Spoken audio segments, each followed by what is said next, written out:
Muy buenas tardes, hermanos.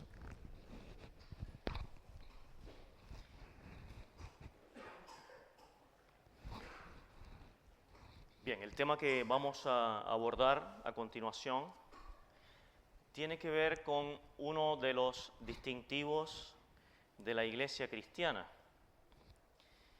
Hay varios aspectos que distinguen a la iglesia cristiana, a la iglesia bíblica, de otros grupos religiosos. Y este tema es poco enseñado, es poco ministrado, porque es un tema muy sensible. Y es el tema de las ofrendas, la ofrenda cristiana. Y como es un tema sensible, se tiende a evitar el tema para que no parezca que la iglesia está pidiendo, ¿verdad? Pero tenemos que buscar la ocasión para hablar del tema. Así que esta es la ocasión.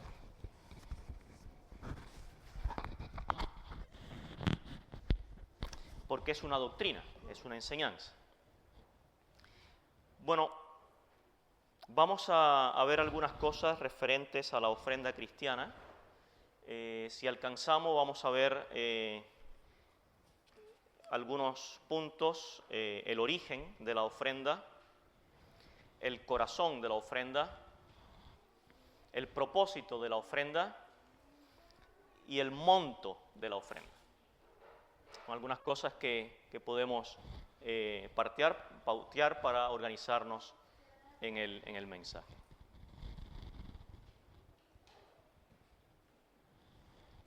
Bien, primero el origen de la ofrenda.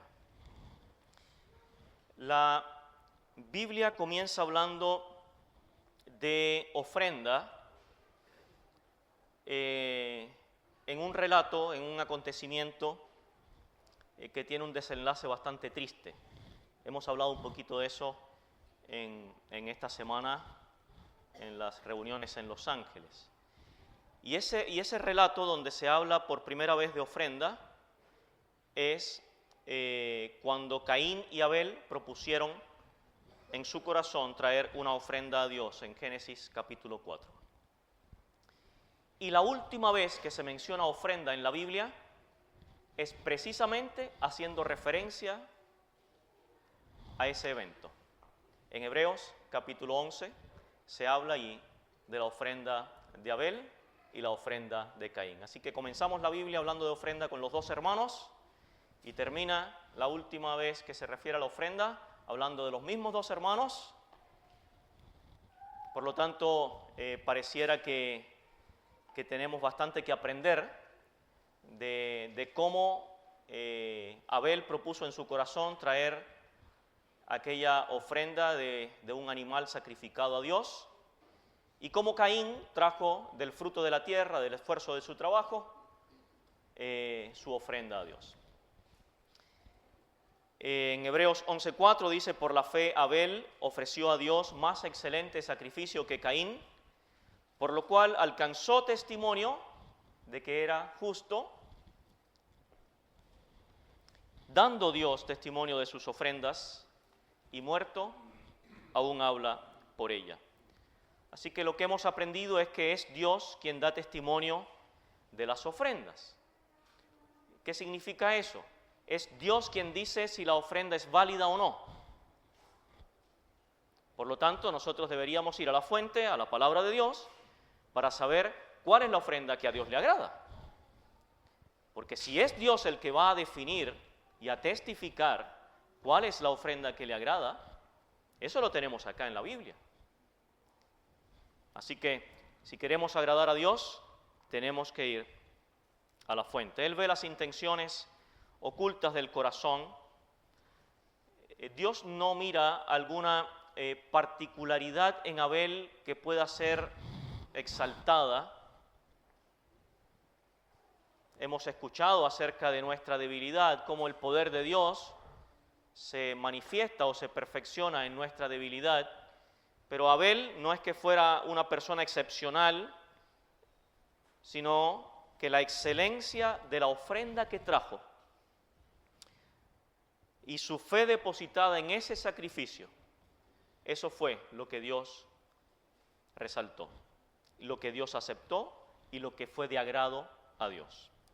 Dice el texto ahí en Hebreos 11:4, dando Dios testimonio de sus ofrendas, en plural.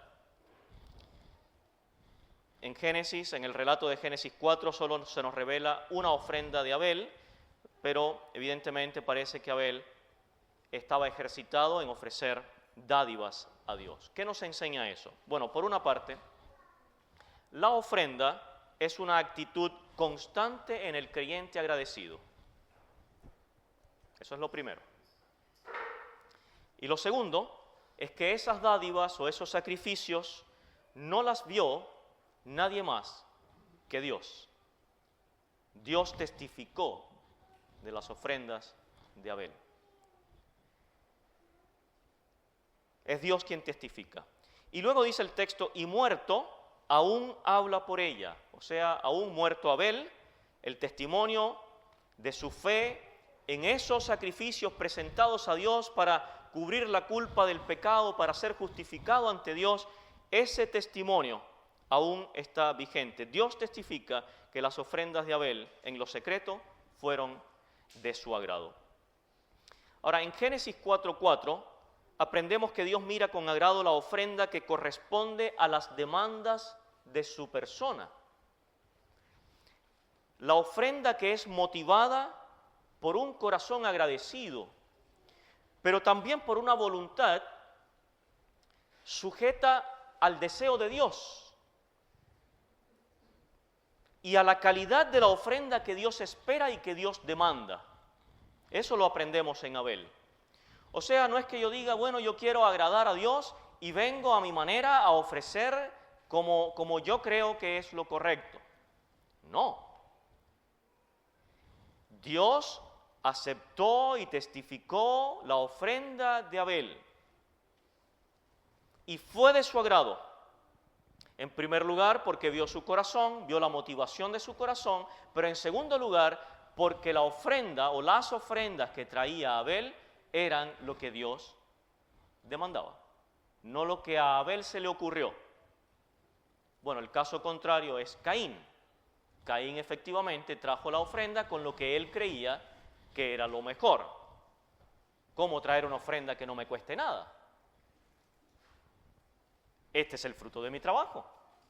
Dios va a quedar agradado porque yo me esforcé mucho. Ahora, aquellas ofrendas eran a modo de sacrificio, ¿verdad?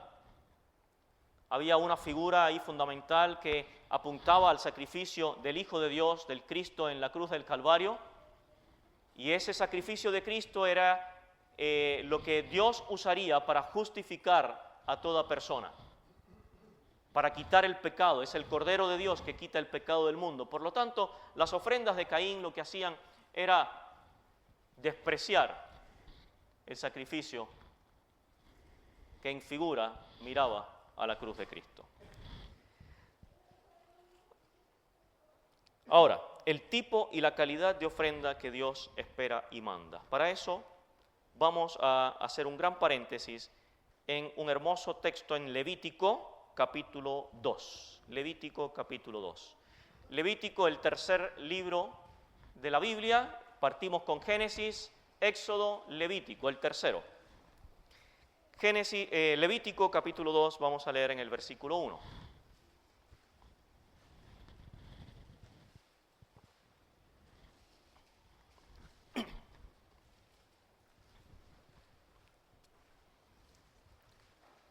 ¿Lo tenemos? El tercer libro de la Biblia.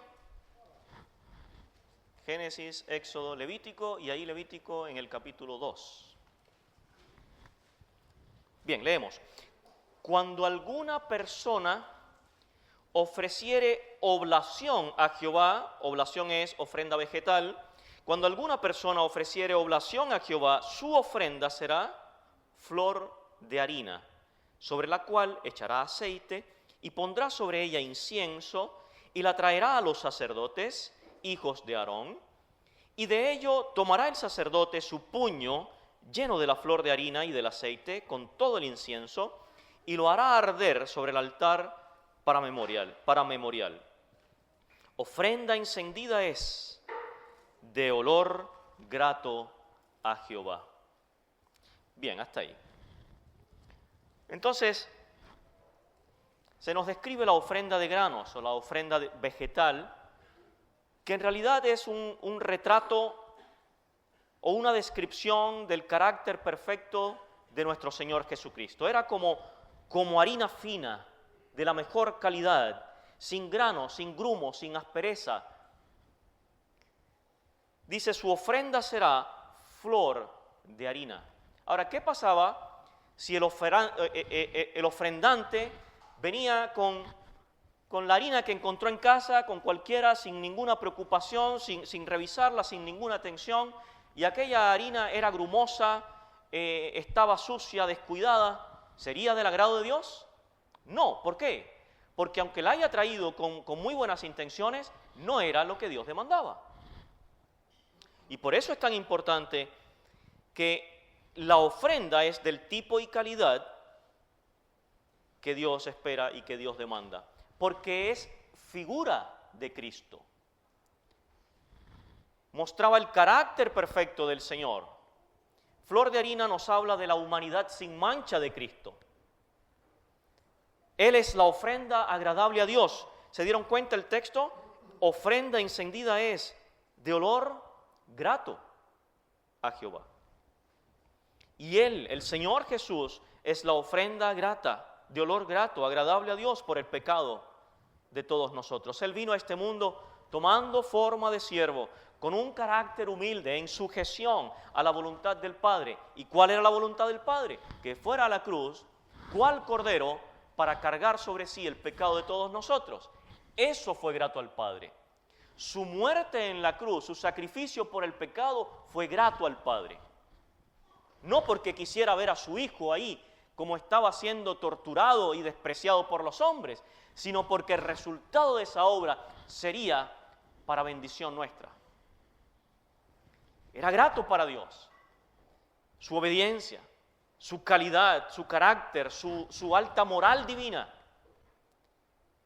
Por lo tanto, esa ofrenda representaba la persona y el carácter de Cristo. La palabra usada allí para ofrenda tiene la idea de un presente a Dios. Esa es ofrenda allí. Es un presente a Dios. Es una ofrenda hecha como un homenaje, como un reconocimiento de la superioridad de aquel a quien se le estaba ofreciendo. Indicaba que el nombre o que el ser humano en realidad dependía de Dios y que recibía todo por gracia. Reconocía a Dios como dueño, como dador. Y cuando el hombre presentaba esa ofrenda, admitía ser solamente un mayordomo o un administrador de las cosas que se le habían confiado. Ahora prestemos atención a la calidad de la ofrenda presentada ahí en Levítico 2. Dice flor de harina. Es interesante esa palabra, la encontramos 53 veces en el Antiguo Testamento y casi siempre como un ingrediente de las ofrendas. Dice, cuando alguna persona ofreciere, dice el versículo 1, cuando alguna persona ofreciere. Y ahí alguna persona es alguien que lo trae voluntariamente. Cuando alguna persona ofreciere, es algo voluntario de esa persona, individual, de manera personal, y viene voluntariamente a ofrecer su ofrenda. Es un deseo del corazón, es una necesidad surgida de reconocer a Cristo por sobre todo, por sobre todos, pero en primer lugar sobre Él, sobre esa persona que está ofreciendo. Está reconociendo la superioridad de aquel a quien le está ofreciendo.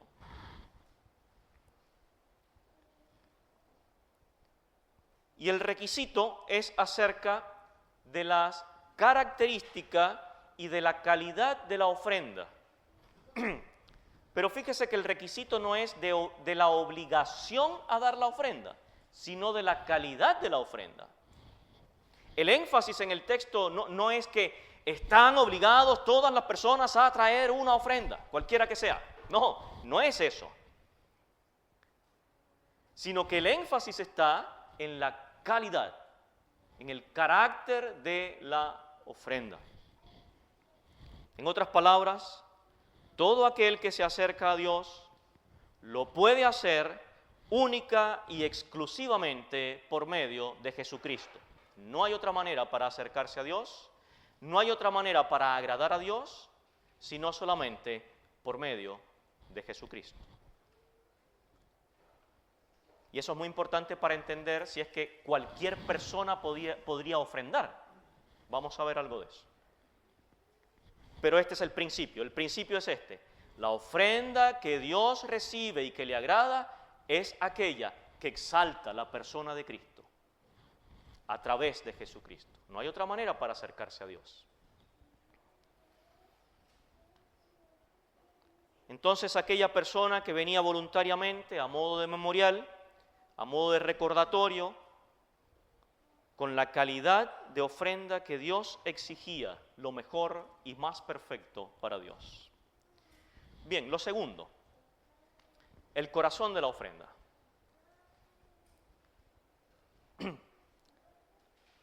El corazón de la ofrenda es el amor del Señor. Dios ve el corazón de aquella persona que ofrenda y ve sus motivaciones. Y reitero esto, nuestras ofrendas deben reflejar a Cristo, deben reflejar su obediencia, deben reflejar su carácter, su entrega de amor sacrificial. Todo eso está allí representado. Por lo tanto, la ofrenda tiene un carácter de un sacrificio de amor. Eso es la ofrenda. Es un sacrificio de amor a Dios por medio de Cristo. ¿Sí? ¿Qué es la ofrenda? Un sacrificio de amor a Dios por medio de Jesucristo. Efesios 5:2 dice, y andad en amor, como también Cristo nos amó y se entregó a sí mismo por nosotros, ofrenda y sacrificio a Dios en olor fragante. Volvamos a leerlo. Efesios 5:2. Y andad en amor, como también Cristo nos amó y se entregó a sí mismo por nosotros, ofrenda y sacrificio a Dios en olor fragante. Esa es la ofrenda, un sacrificio de amor a Dios por medio de Jesucristo. Así que Dios evalúa las intenciones del corazón, un corazón movido por el amor de Cristo, eso es lo que a Dios le agrada, y sin ese amor de Cristo, ninguna ofrenda, ninguna obra, por grande que sea, pasará la prueba del escrutinio de Dios. Ninguna, por grande que parezca. En tercer lugar, el propósito de la ofrenda. Bien, algo interesante acá. ¿Cuál es el propósito de la ofrenda? ¿Qué podría decir usted?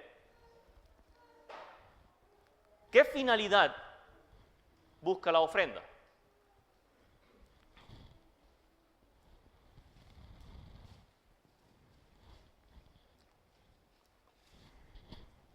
Bueno, el propósito de la ofrenda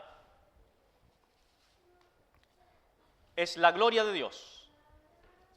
La gloria de Dios por medio del servicio a Dios y a los santos. Eso es lo que busca la ofrenda. En la manera en que por medio de nuestras ofrendas servimos a Dios y a los santos, glorificamos su nombre. La ofrenda busca la gloria de Dios por medio de Cristo. La ofrenda es Cristo, ¿verdad? Refleja eso, no olvidemos eso. La ofrenda refleja a Cristo. Por lo tanto, la ofrenda busca la gloria de Dios en la medida que servimos a Dios por medio de nuestro servicio a los hermanos.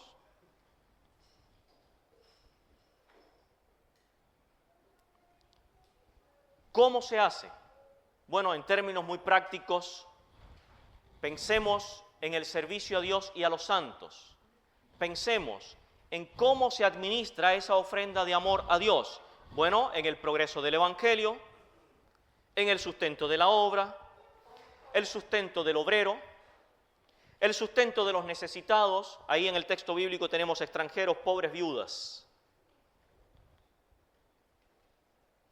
La construcción de locales, el arriendo de sedes vecinales, ¿verdad? Cuando no hay un lugar cerca o cuando se quiere extender una obra, se requieren recursos para poder arrendar, para hacer actividades. Los gastos para reuniones especiales. Hay gastos tremendos en unas reuniones que se inviten 300 personas.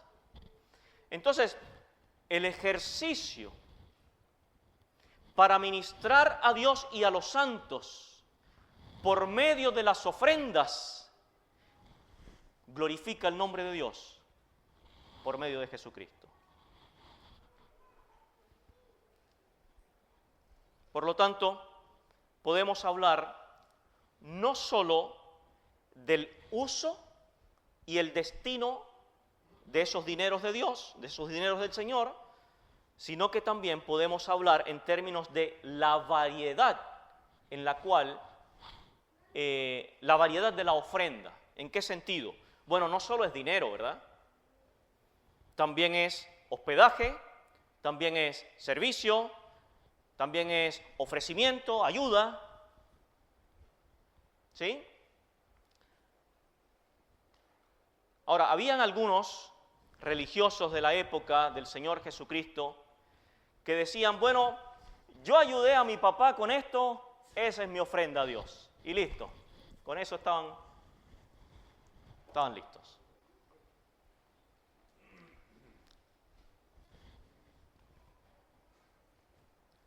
El propósito de la ofrenda. Bueno, en este punto del propósito de la ofrenda vamos a considerar la ofrenda material. Hay otras ofrendas que uno puede proponer o destinar para la gloria de Dios. Pero vamos a hablar específicamente de la ofrenda material. Hermanos, para algunos creyentes el acto de ofrendar es más bien un aspecto meramente ceremonial. Quiero pensar que es porque no han entendido la doctrina, ¿verdad? O porque no hemos sido enseñados. Pero para algunos creyentes, el hecho de ofrendar es solamente algo como parte de la ceremonia. Es decir, se espera que al terminar la cena, cada uno ponga allí en la bolsa algo y bueno, yo lo hago porque hay que hacerlo. Es parte del culto. Es parte de lo que se espera que tengo que hacer.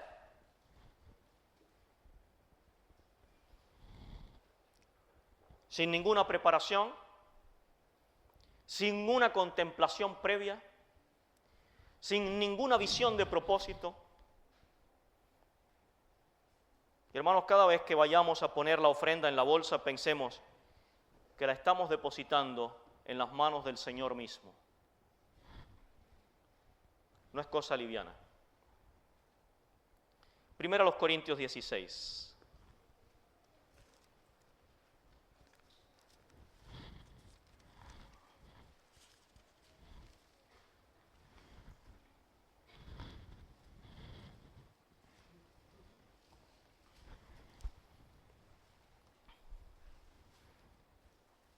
Dice el texto del versículo 1, vamos a leer. Primero a los Corintios 16, 1, dice: en cuanto a la ofrenda para los santos, ya ahí tenemos un propósito, ¿o no? Tenemos un destino de la ofrenda, ¿verdad? Ok. En cuanto a la ofrenda para los santos, haced vosotros también de la manera que ordené en las iglesias de Galacia. O sea, hay una manera, ¿verdad? Bien. Versículo 2. Cada primer día de la semana, cada uno de vosotros ponga aparte algo según haya prosperado, guardándolo para que cuando yo llegue no se recojan entonces ofrendas. Y cuando haya llegado, a quienes hubieres designado por carta, a estos enviaré para que lleven vuestro donativo a Jerusalén. Y bueno, si fuere propio que yo también vaya, irán conmigo. Hasta ahí. Bien, hagamos una parada en esa expresión en cuanto a la ofrenda para los santos. Interesante el texto. Acá se refiere a una colecta o contribución, pero es ofrendar con un propósito específico. Aquí hay una ofrenda que tiene un propósito, que tiene una necesidad, hermanos. Aquí hay una visualización de una necesidad y esa ofrenda recogida, que son dineros ¿de quién? ¿De quién son esos dineros? ¿De la organización? ¿De la sede central? ¿Del pastor? Son del Señor. Son del Señor. Entonces, hay un propósito, hay una visión de cómo usar ese dinero. Hay una necesidad. ¿Lo entiende?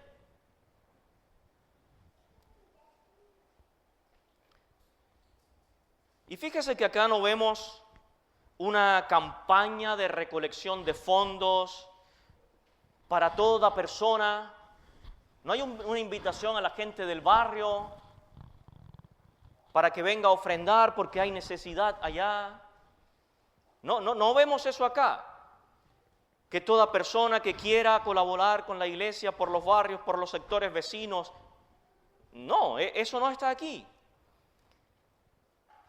La iglesia de hoy en día parece que pide limosnas en vez de suministrarla al necesitado. Parece que en vez de hacer la labor, estamos como pidiendo limosnas.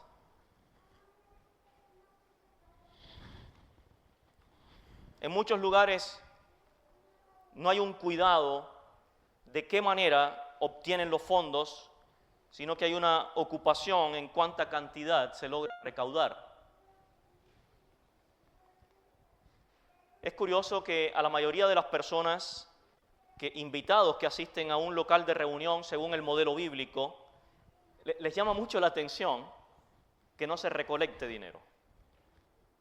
Les llama la atención.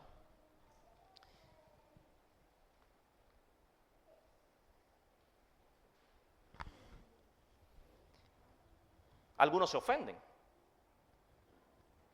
Algunas personas se ofenden. Porque se sienten como que restados. Yo quiero también poner ahí. Yo quiero ser parte, yo quiero participar. Pero ya hemos visto que una persona que no tiene a Jesucristo como su Salvador no puede agradar a Dios de ninguna manera, mucho menos con su dinero o con algo material.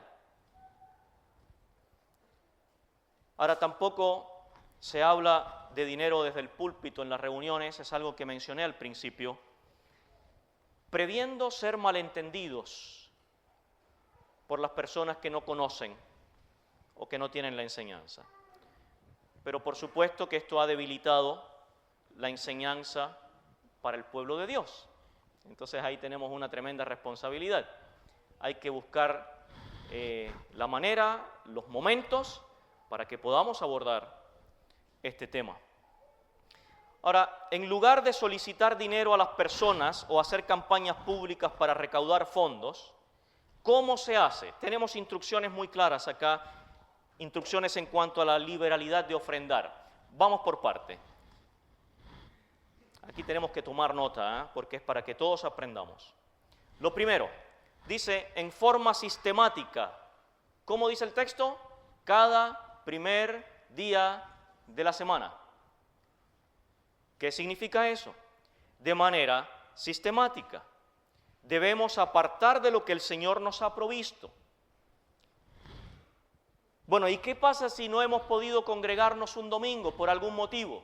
¿Qué hacemos con esa ofrenda? Bueno, el texto dice cada primer día de la semana. Yo aparto esa ofrenda para el Señor y cuando entonces tengo la oportunidad, traigo esa ofrenda. Pero dice, cada primer día de la semana. Es una ofrenda, una manera sistemática. En segundo lugar dice que es de manera individual. Dice, cada uno de vosotros. Cada uno de vosotros. Es de manera individual. Algunos pueden dar menos, pero todos debemos dar algo. Y hermanos, con generosidad. Subraya esa palabra. No está ahí, ¿verdad? Con generosidad. Dice, de manera individual, cada uno de vosotros. Pero quiero resaltar este tema de la generosidad porque es un asunto de la gratitud a Dios. La generosidad es un asunto resultante de la gratitud. Vamos a ver algo después si alcanzamos. Pero es algo personal. La ofrenda es secreto. ¿Cuánto estoy agradecido al Señor? Eso me motiva a ser generoso con mi ofrenda. A veces damos más propina al mesero que la ofrenda a Dios. Si quiere una pauta, la ofrenda a Dios, nunca menos que una propina. ¿O le parece? La propina no puede ser más grande que la ofrenda. La ofrenda a Dios no puede ser una limosna a Dios. Hermanos, ¿por qué? Porque no se trata de dar algo, no se trata de dar algo, sino de a quién se lo estamos dando. ¿A quién se lo estamos entregando? Es a Dios, no es al mesero. Es a Dios. Tercero, la ofrenda debe ser con una preparación. El texto dice, ponga aparte. Y eso lleva preparación. Ponga aparte. Fíjese que no es que al momento cuando llega el momento metemos la mano en el bolsillo y entonces lo que encontramos, eso es lo que ofrecemos. ¿Estará bien? No, ¿verdad? Unas monedas de vuelto que me quedaron por ahí.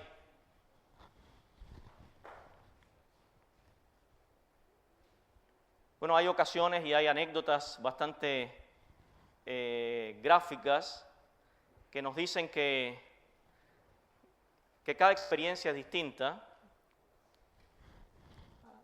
Me contaban unos jóvenes de Tomé, cuando tenían que ir a estudiar a Concepción. Y entonces se quedaban por allá en Concepción, iban a reunión en Concepción y tenían el dinero justo para la micro. Y a algunos les quedaba un poquito, pero no tenían nada más. Y entonces trataban de regatear ahí, o a veces se iban hasta caminando para poder ahorrar esas monedas y ofrecerlas al Señor. Pero hermanos, hay una preocupación, hay una ocupación, dice ponga aparte. La preparación de la ofrenda es un acto de devoción en el temor de Dios. Dios ve cómo preparamos lo que le vamos a dar, ¿o cree que no lo ve? Dios ve cómo preparamos esa ofrenda. Y quiero resaltar algo acá, hermanos. La ofrenda comienza en el corazón. La ofrenda comienza en el corazón del creyente, en la presencia de Dios, mucho antes que lo pongamos en la bolsa. Mucho antes. Lleva preparación. Ponga aparte. En cuarto lugar, de manera proporcional. Dice allí, según haya prosperado. Y acá debemos detenernos un poquito porque alguien podría tener dudas respecto a si debe dar el diezmo de lo ganado. Bueno, no vemos eso acá, no lo hemos leído, ¿verdad? Si prestó atención allí, no se habla de un monto, no se habla de un porcentaje tampoco. En el Antiguo Testamento, bajo la ley, se ofrendaba el diezmo de los frutos, se ofrendaba el diezmo de los primeros frutos, pero en el tiempo de la iglesia la ofrenda es, dice el texto, según haya prosperado. Bien, vamos a Romanos 15.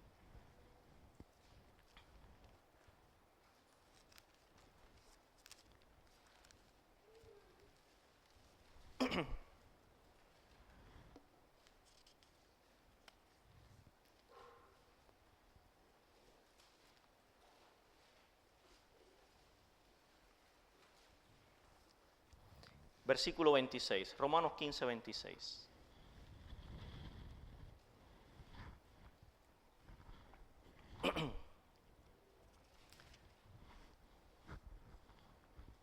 Porque Macedonia y Acaya tuvieron a bien hacer una ofrenda para los pobres que hay entre los santos que están en Jerusalén. Bien, esta es una ofrenda como koinonía, como participación o como comunión. Cuando ellos se pusieron de acuerdo respecto de la ofrenda, los creyentes de allí de Macedonia, de Acaya, cuando se pusieron de acuerdo respecto de la ofrenda, entonces tuvieron comunión.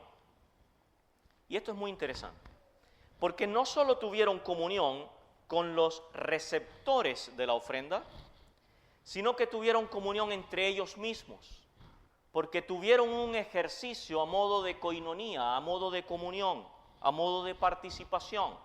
Tuvieron un propósito, lo pusieron delante del Señor, ofrendaron y de las ofrendas entonces tuvieron a bien hacer aquella ofrenda para los pobres que hay entre los santos que están en Jerusalén. Nuevamente vemos propósito en la ofrenda. Y esto es un compañerismo hermoso, de mucha bendición. La iglesia local debe tener este ejercicio de compañerismo en un mismo sentir para ayudar a otros. La asamblea local debería tener el deseo, el ejercicio de disponer los dineros del Señor para un uso con propósito para la obra, para la gloria de Dios.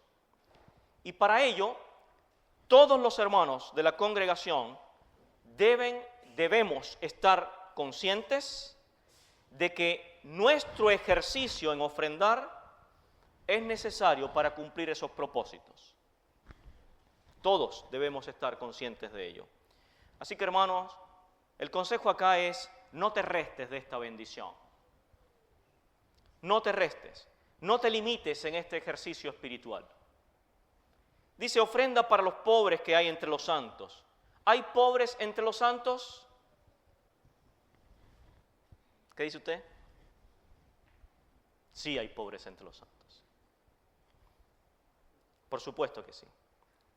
Son santos. Son redimidos. Son del Señor. Pero son pobres materialmente. Materialmente. Pobres materialmente. La pobreza no opaca la dignidad de ser hechos hijos de Dios, de ninguna manera.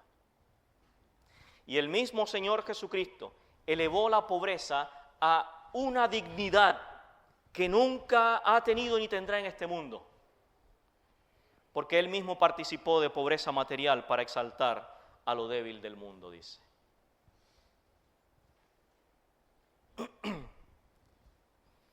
Bien, voy un poquito más rápido. Segunda a los Corintios 11:8.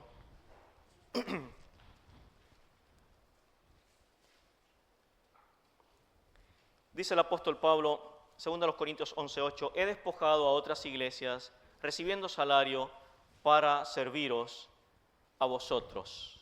Bien, ¿qué es lo que pasó acá? Pablo se negó a recibir ayuda de los corintios, probablemente debido a sus cuestionamientos, sus contiendas respecto del apostolado del apóstol Pablo. Y las asambleas de Macedonia le enviaron ofrendas hasta allá, hasta Corinto. O sea, él no recibió de los corintios, estaba trabajando allí en Corinto, pero no recibió la ofrenda de ellos. Y entonces lo que sucede acá es que las iglesias en Macedonia recogen el donativo y lo envían al apóstol Pablo. El ejercicio que vemos en estos primeros años de la iglesia es que la obra y los obreros de Dios eran sostenidos por el pueblo de Dios. Gracias. Repito, la obra y los obreros de Dios eran sostenidos por el pueblo de Dios. ¿Qué más vemos? Los predicadores que viajaban predicando el Evangelio recibían hospedaje. No sé si vamos a alcanzar a ver, hay muchos ejemplos en el relato del Nuevo Testamento, Hechos de los Apóstoles, de hermanos que disponían sus casas, disponían sus recursos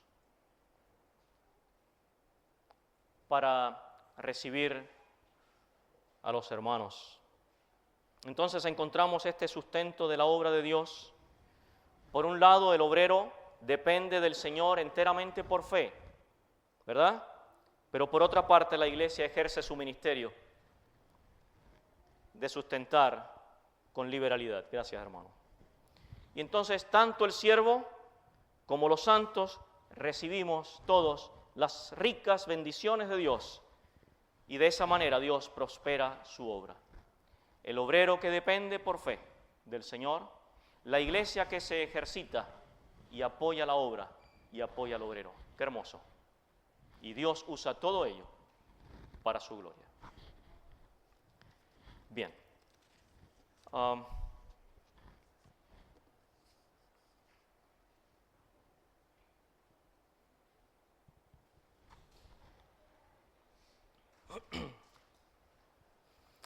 El monto de la ofrenda. Con esto vamos a terminar. El monto de la ofrenda. Recordemos dos textos. Primero a los Corintios 16:2 y segundo a los Corintios 9:7.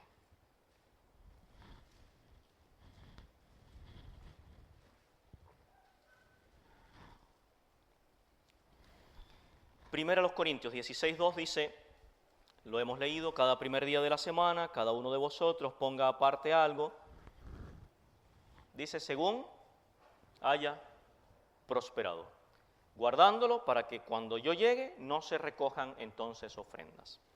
El otro texto es segundo a los Corintios 9:7. Dice, cada uno dé como propuso en su corazón, no con tristeza ni por necesidad, porque Dios ama al dador alegre. Una de las expresiones bíblicas más malvadamente usadas por la religión. Cuando se le dice a una multitud de personas, sean creyentes o no, Dios ama al dador alegre.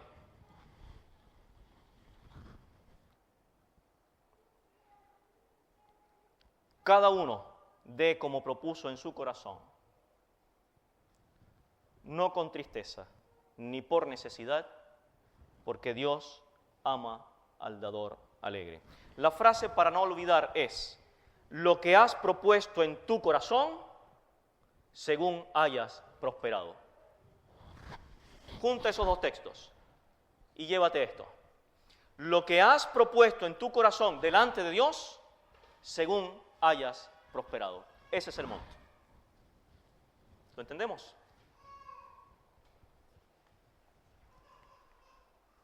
El monto que vas a ofrecer a Dios cada primer día de la semana es según has propuesto en tu corazón delante de Dios, según hayas prosperado. Pero aquí quiero hacer un paréntesis. No solo lo que hayas prosperado en lo material, sino según hayas prosperado en lo espiritual. Voy a explicar este punto. Pensemos, si el Señor midiera mi madurez cristiana con la medida de un corazón dadivoso o con la medida de ser útil en una forma práctica a otros creyentes, ¿cómo sería mi crecimiento en base a esa medida? Bueno, en la medida que crezco en el conocimiento de Cristo en lo espiritual, más fácil me desprendo de mí para ofrecerle a Él. Entonces, no es según haya prosperado solamente o meramente materialmente, sino esto tiene que ver con mi prosperidad espiritual. ¿Cuánto comprendo yo la doctrina de la ofrenda? ¿Cuánto comprendo yo el propósito de la ofrenda? ¿Cuánto amo yo a aquel a quien le estoy ofreciendo? ¿Cuánto considero su gracia? ¿Cuánto considero su persona? ¿Cuánto entiendo que la ofrenda mía muestra a Cristo, su carácter, su persona? ¿Cuánto lo entiendo? Por lo tanto, según hayas prosperado, no es solo materialmente, tiene que ver con cómo apreciamos, cómo valoramos y cómo entendemos la ofrenda que le estamos entregando a Dios.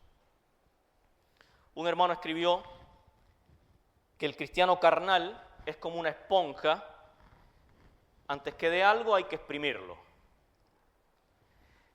Sin embargo, el cristiano espiritual es como un panal de miel, donde la miel corre con liberalidad. Que el Señor bendiga su palabra, hermanos.